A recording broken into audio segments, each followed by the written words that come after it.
Hello everyone, very good morning to all of you. I hope you are doing very well in your study और 10th class के बच्चे बहुत अच्छी तरीके से फोकस्ड होकर अपनी पढ़ाई कर रहे होंगे। आज हम लोग जो नेक्स्ट टॉपिक डिस्कस करने वाले हैं बच्चों, वो है हमारा चैप्टर 2 का बेस पार्ट।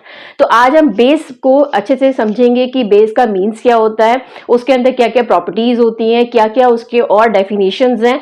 तो let's start with the base. देखिए चैप्टर 2 क्लास 10 है, बेसिस के बारे में बात हो रही है। तो बेस में सबसे पहली प्रॉपर्टी बच्चों यही होती है कि it is bitter in taste. इसमें एक कड़वाहट होगी, एक तरीके से आप इसको अगर टेस्ट करेंगे तो आपको ऐसे फील होगा जैसे हमने कोई इसमें कड़वी चीज जो है वो खा ली है। जैसे बहुत सारे एग्जाम्पल्स हैं इसके, मैं सबसे पहले एक एग्जाम्पल्स लेती हूँ। जैसे कि आपका Na2CO3, ठीक है, सोडियम कार्बोनेट, ये बिटर इन टेस्ट होता है।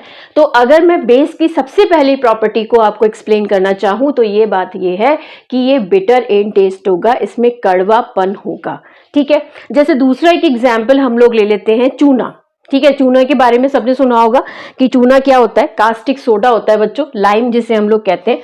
तो कास्टिक सोडा इसका बहुत ही अच्छा एग्जाम्पल है, ठीक है। कास्टिक सोडा जो है वो इसका बहुत बढ़िया एग्जाम्पल है, जिसे आप शॉर्ट में लाइम कह देते हैं। एक और एग्जाम्पल मैं ले लेती हूँ यहाँ पर, आपका Na2CO3 वाला एग्जाम्पल, सोडियम कार्बोनेट। ये भी जब आप टेस्ट करेंगे तो आपको इसमें कड़वाहट महसूस होगी, ठीक है। सबसे पहली बात ये है, हम तो प्रॉपर्टीज में बहुत सारी प्रॉपर्टीज स्टडी करेंगे, लेकिन हम बेस की सबसे पहली प्रॉपर्टी यही पढ़ रहे हैं कि ये बिटर इन टेस्ट होगा, जो आपको पहले ये याद रखना है। दूसरी बात, इसकी नेक्स्ट प्रॉपर्टी क्या होती है कि in which case we consider the basis. तो बेस को हम किस वे में कंसीडर कर सकते हैं, तो हम ये बोल सकते हैं कि a base is a chemical substance which neutralize the acid. जो एसिड को न्यूट्रलाइज कर देता है वही एक्चुअल में क्या होता है, बेस होता है। क्योंकि हमने इससे पहले एक वीडियो में आपने देखा होगा, पढ़ा होगा कि मैंने बताया है कि न्यूट्रलाइजेशन रिएक्शन क्या होती है। तो न्यूट्रलाइजेशन रिएक्शन में मैंने बताया था कि जब एसिड बेस के साथ रिएक्ट कर जाता है तो हम उसको न्यूट्रलाइजेशन रिएक्शन की कैटेगरी में रख देते हैं। तो हम बेस के बारे में भी तो ये बोल सकते हैं ना कि बेस क्या है। तो बेस वो है, वो केमिकल सब्सटेंस है जो एक एसिड को न्यूट्रलाइज करने में हेल्प करता है, तो हम उसको बोल देंगे बेस, ठीक है। अब जैसे बहुत सारे एग्जांपल्स हैं इसके लिए, जैसे मैंने आपसे बोला, जैसे आपसे कह दिया NaOH, this is also a base, KOH, ठीक है, CaOH का होल ट्वाइस, ठीक है, MgOH का होल ट्वाइस। तो ये सारे हमारे क्या है, बेस है, ठीक। दूसरा बेस एक और होता है, जैसे कि कार्बोनेट्स के बेस होते हैं। जैसे अभी मैंने बोल दिया आपको Na2CO3, this is also a base. अगर मैं इस बेस के बारे में बात करूं तो ये भी एक बेस की कैटेगरी में आ जाएगा। ये हाइड्रोक्साइड वाले बेस हो गए। नीचे जो बात के चल रही है वो कार्बोनेट के बेस कहलाएंगे। तो ऊपर मैंने हाइड्रोक्साइड का बेस मेंशन कर दिया है और नीचे मैं कार्बोनेट के बेस के बारे में बात करी, बेसिकली मेटल कार्बोनेट के। और दूसरा एग्जांपल हम ले सकते हैं मेटल हाइड्रोजन कार्बोनेट के बारे में। मेटल हाइड्रोजन कार्बोनेट के बारे में भी मैंने आपको बताया था इससे पहली वीडियो में, NaHCO3 के बारे में, सोडियम हाइड्रोजन कार्बोनेट। तो ये भी बेस ही है बच्चों, ठीक है। तो इसमें भी हो सकता है, इसमें भी हो सकता है। अब आप ये कंफ्यूज मत होइएगा कि हम बेस के बारे में बात कर रहे हैं तो उसमें सिर्फ OH आयन प्रेजेंट हो सकते हैं, ऐसा बिल्कुल भी नहीं है। OH आयन उसकी एक रिक्वायरमेंट है, एक मेन डिजायर है। बट यहाँ पर अगर मैं इनकी बात करूं तो this is also consider to be in base, ठीक। तो ये वाले हमारे बेस हो गए, ठीक। ये पहली बात हो गई।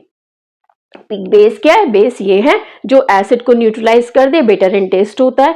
अब नेक्स्ट बात हम लोग जो बात करेंगे वो होगी बच्चों कि what do you understand by the term alkali. Alkali किसे कहते हैं? एल्कली किसी भी बेस को आप जब वाटर में मिक्स कर देते हैं, जब एक बेस को आप वाटर में मिक्स कर देते हैं तो वो एल्कली कहलाता है। बस आप ये बात समझ लीजिए कि when base dissolved in water that is considered to be the base.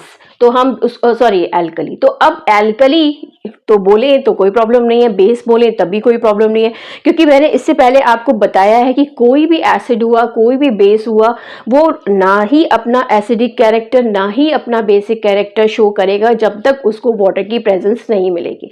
तो water is a essential requirement for to show the property of an acid basic characters.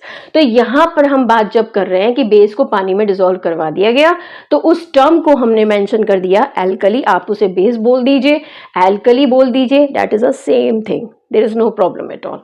ठीक है, तो बेस हमने वाटर में डिसॉल्व करा। अब जैसे कि बहुत सारी एल्कली के बारे में बात हो सकती है, जैसे हमने ले लिया CaOH का होल ट्वाइस, ठीक है, ये भी हमारे पास एक एल्कली है। MgOH का होल ट्वाइस, ये भी हमारे पास एक एल्कली है। और आपका Na2CO3, ये भी हमारे पास एक तरीके की एल्कली हो जाएगी, लेकिन हम इसको एक सॉल्ट की तरह ही कंसीडर करते हैं। ठीक है, तो हमारे लिए सबसे पहली बात ये है कि एल्कली का मीनिंग यहाँ पर क्या है। ठीक है, तो पहली बात ये हो जाएगी। अब दूसरी बात क्या है कि बेसिस में अगर केमिकली देखा जाए तो बेस क्या अपने पास रखते हैं जिससे उनका बेसिक कैरेक्टर शो होता है। जैसे मैं एक एग्जांपल आपको बताती हूँ। एक एग्जांपल है सपोज NaOH। ठीक है, अब वाटर में आपने इसे डिसॉल्व करवा दिया और क्या बनाया, आपने बना दिया यहाँ पर Na। अब देखिए यहाँ पे ये रिएक्शन जो चल रही है, इस रिएक्शन को मैं ऐसे भी ले सकती हूँ और उस तरीके से भी लिख सकती हूँ। वाटर की प्रेजेंस मुझे रखना जरूरी भी नहीं है, लेकिन मैं वाटर की प्रेजेंस यहाँ पर शो नहीं करना चाहती, सपोज कर लीजिए। तो मैं क्या करती हूँ कि यहाँ पर NaOH को ब्रेक डाउन करा दे रही हूँ, Na पॉजिटिव और OH नेगेटिव, ये मैंने ब्रेक डाउन करा दिया। मैंने KOH को ले लिया और KOH को ब्रेक डाउन कराया, K positive plus OH negative. ठीक है, तो मेरा यहाँ पर सबसे पहला ऑब्जर्वेशन क्या है, मेरा यहाँ पे सबसे पहला ऑब्जर्वेशन है कि यहाँ पर OH आयंस रिलीज हो रहे हैं। सबसे पहली रिक्वायरमेंट मेरी यही है कि यहाँ पे OH आयंस रिलीज हो रहे हैं। जब OH आयंस रिलीज हो रहे हैं तभी इसे कहा जा रहा है बेसिक इन नेचर। तो bases are those chemical substance which can release the OH ions in the water solution. तो हम उसको बेस की कैटेगरी में रख देंगे। ये हमारी एक टेक्निकल क्या होगी, लैंग्वेज हो गई, जिसे हमने इस तरीके से बताया। ठीक है, NaOH के बारे में बात कर सकते हैं। दूसरी बात, MgOH का होल ट्वाइस भी आपसे ले सकते हैं। ये नेक्स्ट एग्जाम्पल हमारा हो गया। तो आप इसे जब ब्रेक डाउन करेंगे तो क्या लिख देंगे, Mg+2 and OH negative, balancing बाद में होती रहेगी। तो ये सारे एग्जाम्पल्स जो हैं वो हमारे बेस के हैं। आप वाटर भी यहाँ पे ले सकते थे, बट यहाँ पर ये बात हमको नहीं समझनी है, क्योंकि यहाँ पे ये दो चीजें हैं। पहली बात तो ये है कि आपको इक्वेशन को कितना ज्यादा स्मूथ बनाना है। ठीक है, आपको ये समझना है कि भाई ये बेसिक कैरेक्टर दिखाता है, यस बेसिक कैरेक्टर दिखाता है। ठीक है, तो ये बात क्लियर होगी आप, आई होप सो आप लोगों के लिए ये OH आयंस प्रेजेंट होना कंपलसरी होता है। ठीक, तो इसका स्क्रीनशॉट ले लीजिए, फिर मैं नेक्स्ट टॉपिक स्टार्ट करती हूँ। यहाँ पे और क्या क्या चीजें हैं, कोई भी सबसे पहली कॉमन प्रॉपर्टी यही है बेस की कि जब भी वो ब्रेक डाउन होगा तो वो OH आयंस में अपने आप को डिसोसिएट करेगा ही करेगा। ठीक, अब देखिए बेसिस जो होते हैं वो दो टाइप के होते हैं, एक होता है स्ट्रॉन्ग, एक होता है वीक। एक हो गया स्ट्रॉन्ग बेस बच्चों और एक हो गया वीक बेस।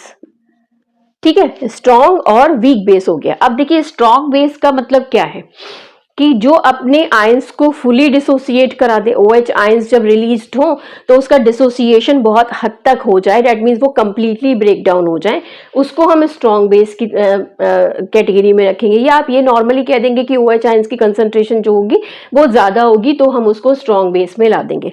लेकिन वीक बेस वो होगा जो अपना डिसोसिएशन कम करवाए, एक्सटेंट ऑफ डिसोसिएशन थोड़ा सा कम हो, लेस हो comparatively to the first one. तो उस केस में हम उसको बोल देंगे कि वो वीक बेस होगा, क्योंकि उसके अंदर OH आयन की कंसंट्रेशन कंपैरेटिवली टू स्ट्रॉन्ग कम होगी, लेस होगी। तो हमारे लिए एक हो जाएगा वीक और एक होगा स्ट्रॉन्ग। एग्जाम्पल्स क्या है, जब से पहला एग्जाम्पल हमारे पास है NaOH, दूसरा एग्जाम्पल दिखाई दे रहा होगा KOH। ठीक है, तो हमने दो एग्जाम्पल्स ले लिए, ये बहुत स्ट्रॉन्ग बेस है। NaOH और KOH बहुत ही स्ट्रॉन्ग बेस की कैटेगरी में आते हैं।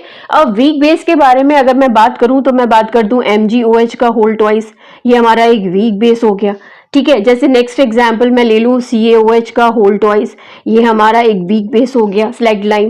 तो इस तरीके से जो भी एग्जाम्पल्स, अब देखिए आप यहाँ पे MgOH का होल ट्वाइस लिखा हुआ है, ये एक एंटा एसिड है। इससे प्रीवियस वाली वीडियो में मैंने आपसे एक्सप्लेन किया था कि जब हमारी बॉडी में एसिडिटी इंक्रीज कर जाती है तो उस एसिडिटी को न्यूट्रल करने के लिए एक बेस चाहिए होता है। अब स्ट्रॉन्ग बेस नहीं ले रहे हम वीक बेस ले रहे हैं, MgOH का होल ट्वाइस। ठीक है, जैसे ही वो उसे न्यूट्रलाइज न्यूट्रलाइज करेगा, रिएक्शन चली जाएगी न्यूट्रलाइजेशन रिएक्शन में और वहां पर सॉल्ट एंड वाटर बन जाएगा। तो याद रखिए कि जो भी ये चीजें हैं जैसे स्लैग लाइम है या फिर आपका मैग्नीशियम हाइड्रोक्साइड है, ठीक है, मिल्क ऑफ मैग्नीशिया इसे हम लोग कहते हैं, तो ये दोनों ही हमारे क्या है, हमारे वीक बेस की कैटेगरी में आते हैं।